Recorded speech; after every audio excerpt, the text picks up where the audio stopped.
Hi, I'm Ed Gregan from Bailey Nurseries.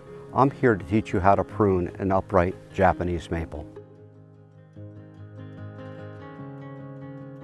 Step 1, remove dead and damaged branches. Step 2 is potential problems. There's 3 parts here.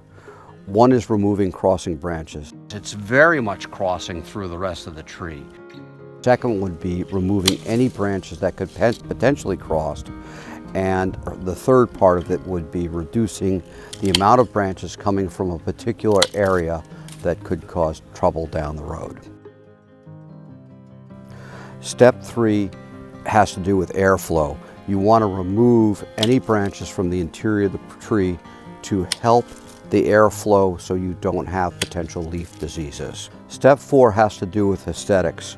There's many reasons to look at those. One would be purpose pruning, and that has to do with, let's just say a limb hangs over your lawn where you mow it. Let's just say that you want to add a little bit more light to the base of your garden. Let's just say that you even want to be able to clean out so you can put a bird feeder in there.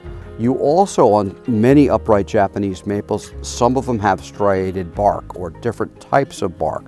So being able to accentuate that, as well as maybe a lower branch one, the aesthetics on how those branches come out of the trunk.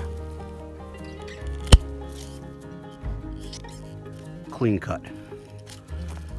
Every year you should be looking for dead branches and crossing branches. So always look for your dangerous branches or your potential danger branches every single year. Rejuvenating a plant like this is only every 3 to 4 years.